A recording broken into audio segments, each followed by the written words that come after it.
नमस्कार, मी मनीषा जयप्रकाश। आपण पाहत आहात लोकसंदेश न्यूज। पाहूया आजच्या सविस्तर घडामोडी। सत्यशोधक वाचनालय आणि शांतीनगर व्यायाम मंडळ सांगली यांच्या संयुक्त विद्यमाने नेताजी सुभाषचंद्र बोस यांची जयंती शांतीनगरमधील मंडळाचे सर्वेसर्वा आकाश तिवडे मेजर यांच्या हस्ते प्रतिमेस पुष्पहार अर्पण करण्यात आला। सायंकाळी नेताजी सुभाषचंद्र बोस यांच्या जीवनावरती व्याख्यान पार पडले। सुरुवातीला मंडळाचे सर्वेसर्वा आकाश तिवडे यांनी सगळ्यांचे स्वागत आणि प्रास्तावित केले। नुकतेच मयत झालेले स्वर्गीय अजय आवळे, स्वर्गीय मीना वसंत मोरे आणि सुशीला वसंत मोरे यांना आदरांजली वाहण्यात आली। त्यानंतर राजू भोसले सर आणि दादासाहेब कस्तुरे सर यांनी उपस्थितांना मार्गदर्शन केले।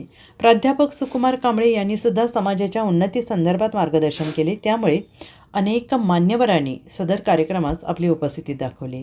आभार सुनील मगदूम यांनी मानले। यावेळी माननीय किरण राज कांबळे, तौफिक शिकलगार, अरमान शेख, इमोनियल मद्रासी, सुनील मगदूम, संतोष केंचे, संभाजी केंचे, संजय कांबळे, गणेश कांबळे, शिवाजी आवळे, विवेक मोहिते, शिलोमान गोंगटी, माननीय यशया तालोरी, माननीय फंटोष केंचे, माननीय रोहित केंचे, माननीय मारुती वैदंडे, माननीय विजय आवळे, माननीय जब्बीर शेख, माननीय प्रधान मोहिते, माननीय तानाजी केंचे इत्यादी मान्यवर उपस्थित होते।